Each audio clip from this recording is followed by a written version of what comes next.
major brush fire in Interlachen, burning more than 300 acres. That's according to the Florida Forest Service. Thanks so much for joining us tonight. I'm Channing Curtis. Now, earlier today, 20 families had to evacuate. They're now back in their homes tonight. But our Zach Wilcox is joining us now near Highway 20 in Putnam County. And Zach, roads are still closed in that area. Yeah, Channing, I figured I'd show you the road closure on Cayuga Road, just about a mile, maybe 2 miles off of Highway 20. And we've seen first responders coming in and out of here. We've seen fire trucks coming through, Forest Service vehicles coming out, deputies' vehicles going in and out here. And now, as you mentioned, the evacuation, 20 homes were evacuated. That's been lifted, fortunately, as of about 8 o'clock. And we also found out from the Forest Service no one was injured and no one was killed in this fire. And they haven't lost any homes to this fire. But the evacuees weren't the only ones who were impacted.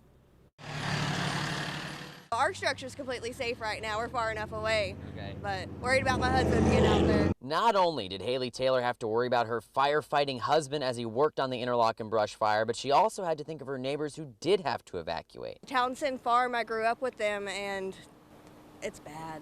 Their whole property's covered in smoke. We saw an outbreak of wildfires. Ludi Bourne with the Florida Forest Service said all the weather conditions weren't helping matters when it came to getting the fire under control. We are very dry, and the predictions are to continue to be dry. Winds that were up to 20 and 30 miles an hour. These fires are running very quickly, and a lot of that has to do with the hard freezes that we've had. Bourne reports no homes were damaged. However, 2 barns were lost, and many properties will look a bit different once the smoke clears. For vegetation to grow back, you've got to have some rain and humidity, and it doesn't look like we're going to have any of that for a while. We need everybody to use caution outdoors and really have situational awareness about the weather conditions. While the 350-acre fire in Interlachen was certainly the biggest, it wasn't the only fire in the area the Florida Forest Service had to deal with. These residents were threatened very quickly. Things can happen very quickly in the blink of an eye.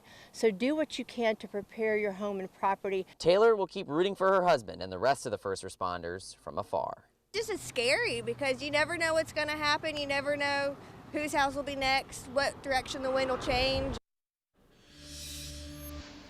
Yeah, so 350 acres right now listed at 50% contained from the Forest Service. And we found out from that public information officer that they're going to do a burnout at this point, which means they're going to try and form a perimeter and actually want what's inside of that perimeter to burn down to reduce the risk of it flaring back up again. So there's going to be an increase in smoke that comes from that, and they're going to keep these road closures in place through the night here. And they want to make sure drivers are aware that for the next day or so, or even 2 days, they're going to see some impacts on the roadway in terms of visibility.